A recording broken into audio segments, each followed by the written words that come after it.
दोस्तों नमस्कार, मैं हूं पवन शर्मा और हमारे साथ देख रहे नेशनल आवाज़। हमारे साथ जो महंत जी बैठे हैं गणेश दास जी, मैं इनका परिचय थोड़ा करना चाहूँगा कि आप राम जन्मभूमि को तो जानते ही हैं। अयोध्या की पावन धरती में भगवान श्री राम की राम जन्मभूमि है। आप उसी राम जन्मभूमि के आसपास जो पूरा एक एरिया है, वहीं पर एक मंदिर के महंत हैं गणेश दास जी। उस मंदिर का पूरा विस्तार से वर्णन बताएंगे और ये भी आपको थोड़ा बता दें कि लखनऊ की इको गार्डन में आज क्यों है, आखिर क्या व्यथा है उत्तर प्रदेश की योगी सरकार में, इनके साथ क्या हो रहा है। यानी अयोध्या में जो प्राचीन मंदिर है, उनके जो रखवाले हैं, जो उत्तराधिकारी हैं, उनके उत्तराधिकार को धता बताते हुए भूमाफिया और दबंग टाइप के लोग किस तरह से प्राचीन मंदिरों के पुजारियों को हटा करके अपना दबदबा कायम कर रहे हैं, उसका जीता जागता उदाहरण है आपके साथ जो बैठे हैं गोपाल दास जी बैठे हुए हैं। हमारे पास जो ये दस्तावेज है, मैं थोड़ा कंफर्म कर दूं, गोपाल दास ने गणेश दास जी, जो हमारे पास जो दस्तावेज है, इस दस्तावेज में लिखा हुआ है जो गणेश दास साधक शिष्य हैं ब्रजलाल दास के, और ब्रजलाल दास और ये राम जानकी साहू मंदिर सुग्रीव किला के पास है, अयोध्या में है। राम जानकी मंदिर राम जानकी साहू मंदिर सुग्रीव किला के पास है। आप उसके महंत हैं गणेश दास, साधक शिष्य ब्रजलाल दास। अब आपको मैं बताऊं कि 2001 में समथिंग में जितना बाबा जी ने बताया है कि जो ब्रजलाल दास है उनका देहांत हो जाता है, तो वहाँ पर साधु सन्यासियों का जमावड़ा होता है जो मंदिर की देखरेख के लिए तमाम वहाँ के जो लोग हो साधु सन्यासी आते हैं, उसमें निर्णय लिया जाता है। तो गणेश दास जी महंत जी है, इनके गुरु जी हैं रामदास जी, उन्होंने सर्वसम्मति से निर्णय दिया कि इस मंदिर की अब संपूर्ण उत्तराधिकार जो होगा हमारे शिष्य जो है गणेश दास के पास होगा। यानी जो उत्तराधिकार दिया है रामदास ने दिया है, किसके बिहाफ पे दिया, पूरी महामंत्रिमंडल के हिसाब से जो सात सन्यासियों के बैठी, और ब्रजलाल दास के आप जो है साधक शिष्य हैं, सेवा पानी करें साधक शिष्य हैं। अब सवाल ये है कि उस मंदिर में तब से महंत जी का रहना है, सारी व्यवस्थाएं मंदिर की तरह विधि विधान के साथ सब चल रही होती हैं। इसी दरमियान में 21-22 के करीब में एक बंदा आता है, इंद्रेश कुमार पांडे नाम का बंदा आता है, आपके पास रहने की शरण मांगता है। क्यों महाराज जी? वो शरण मांगता है तो उसका जो दस्तावेज है, यहाँ पर बाबा जी के पास एक रजिस्टर है, इस रजिस्टर में उसका दस्तावेज जो है बिल्कुल वर्णन में लिखा हुआ है। जो इंद्रेश पांडे आता है, इंद्रेश दास नहीं, उसको इंद्रेश पांडे ही बोला जाएगा, वो आता है। तो अब देखिए ये जो दस्तावेज है 2021 का है, और 2021 यानी कि 3/10/2021, थोड़ा दर्शकों को आप दिखाइए इसको, 3/10/2021 को ये इंद्रेश प्रसाद पांडे आता है, बंदा रहने के लिए आता है। बाबा जी उसको रहने के लिए जगह भी दे देते हैं। जुलाई में रहता है, 21 की जुलाई में रहता है, अगस्त में रहता है, सितंबर में रहता है, अक्टूबर में रहता है, नवंबर में रहता है, दिसंबर में रहता है। फिर 2022 की जनवरी, फरवरी, मार्च, अप्रैल, मई, जून, जुलाई, अगस्त के बाद आपको किराया नहीं देता है। यानी मंदिर की जो व्यवस्थाएं संचालित होती हैं रहने के लिए, थोड़ा बहुत जो है 500 रुपया के करीब महीने के हिसाब से जो जमा खर्च लिया गया मंदिर के द्वारा, वो देता रहा। उसके बाद उसने देना बंद कर दिया। तो बाबा जी ने कहा होगा, अब इंद्रेश प्रसाद पांडे के मन में छल आया। छल आने की एक वजह क्या हो सकती है कि आपको बता दूं कि पहले जो राम जन्मभूमि का मंदिर था वो छोटे से चबूतरे में था। जब सुप्रीम कोर्ट का फैसला आया तो हिंदुओं की आस्था जागृत हुई और योगी सरकार ने वहाँ पर भव्य मंदिर निर्माण की प्रक्रिया को चालू किया। यहीं पर राम जन्मभूमि कॉरिडोर बना, तो जो मंदिर आए चपेट में वो तो टूट गए। जो आपका राम जानकी मंदिर है जो कॉरिडोर से काफ़ी पीछे था, अब बन जाने के बाद वो फ्रंट पर आ गया है। तो जाहिर सी बात है वो मंदिर फ्रंट पे आने के बाद उसकी महिमा कुछ और बढ़ गई। राम जन्मभूमि यानी प्रभु श्री राम की कृपा से उसकी महिमा बढ़ गई।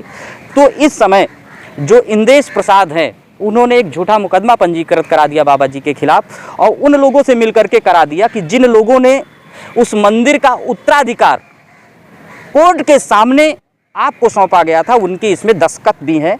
एक महोदय है इसमें, उनका नाम मैं पढ़ना चाहूँगा, राम कृपाल हैं। उन्होंने बाबा जी के खिलाफ थाने में मुकदमा पंजीकृत करा दिया। सवाल है यहाँ पर टोटल लोलुपचारिता की बात आ रही है, धर्म की बात नहीं आ रही, क्योंकि जो व्यक्ति मजिस्ट्रेट के सामने पेश होकर के अपने संपूर्ण दस्तावेज होशो हवास से मजिस्ट्रेट के कैमरे में बयान देता है कि इस मंदिर के संपूर्ण उत्तराधिकारी बाबा जी रहेंगे, वो व्यक्ति अचानक बदल करके एफआईआर की ओर क्यों बढ़ रहा है। ये है बाबा जी की संपूर्ण कहानी। बाकी हम बाबा जी के जुबान से हम जानेंगे कि इस समय जो इंद्रेश प्रसाद पांडे हैं वो इंद्रेश दास बन चुके हैं, यानी वो अपने आप को महंत बताने लगे हैं। मामला बिल्कुल साफ है, स्पष्ट है। बाबा जी ये आगे की व्यथा बताएंगे। इस समय बाबा जी के साथ उन लोगों ने क्या किया, बाबा जी के इस दौरान, इतनी क्रियाविधि के दौरान उन लोगों ने कौन कौन सी हरकत बाबा जी के साथ की, मारपीट कितनी किया और किस तरह से षड्यंत्र के तहत झूठे मुकदमों में फंसाया गया, इनको जेल में डाला गया। मैं अपने चैनल के माध्यम से उत्तर प्रदेश की योगी सरकार को, खास करके उत्तर प्रदेश के मुखिया योगी आदित्यनाथ जी से कहना चाहता हूं कि आप अयोध्या कहीं इन्हीं वजहों से तो नहीं हार गए हैं कि वहां के प्राचीन मंदिरों के जो महंत हैं, जो सनातन धर्म की रक्षा के लिए सदैव प्रयासरत रहते, उनके मंदिरों पर भूमाफियाओं की नज़र है, जिसको आप रोकने में नाकामयाब हैं। कहीं न कहीं से सत्ता पक्ष का संरक्षण इसमें प्राप्त दिखाई दे रहा है, ये बिल्कुल सही नहीं है। बाबा जी ये बताइए, जो मैंने बताया उसमें कहीं दिक्कत तो नहीं है? कोई सही बताया आपने, जो बताया, जो आपने बताया, बताने में कोई कमी तो नहीं? कोई कमी नहीं। तो अब ये बताइए कि ये सिलसिला कैसे चालू हुआ? आपके जो महंत हैं ब्रजलाल दास जी, यहाँ से कहानी शुरू करिए, थोड़ा विस्तार से बताइए। हम 1995 में महाराज जी के पास आए हैं, तो आए, वहाँ रहते रहे। इसके बाद में फिर इनका ब्रजलाल दास का 2001 में शरीर छूटा है। तो उनकी जो कुछ हुई थी क्रियाक्रम, क्योंकि जब तक साधु परंपरा के अंदर जब तक उसकी वो नहीं करेंगे तब तक उसका पिंड पानी देने का था। तो उसका साधक शिष्य बने, साधक शिष्य के बाद तब हमने उनका क्रियाक्रम किया है, उनका भंडारा हुआ, साधक शिष्य रहे।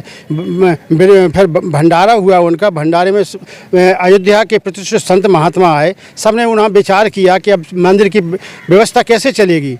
तो हमारे महाराज जी ने कहा कि अब भाई आप ही लोग समझो। तो सबने चुनाव करके हमसे, उन्होंने कहा कि आप चला लोगे? हम कि भाई ठाकुर जी चलाएंगे, हम क्या चलाएंगे, हमको तो एक माध्यम बना देंगे, आप तो चलाएंगे। तो हमने फिर उन्होंने सबने हमको चुन के वहाँ का महंत बनाया, और हमने जब से वहाँ का सब निर्माण, वो जो भी है व्यवस्था चलाते रहे।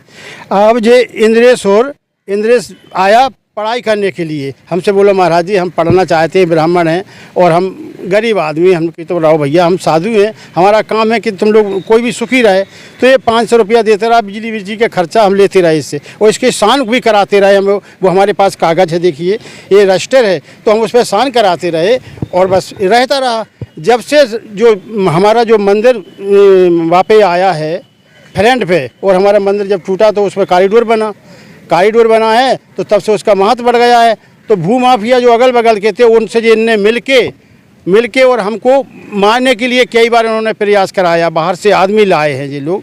लेकिन हम वहाँ के एसओ साहब के पास गए, हमने उनको वो सब वीडियो दिखाया, तो उन्होंने कहा कि हमारे व्हाट्सएप पे भेज दो।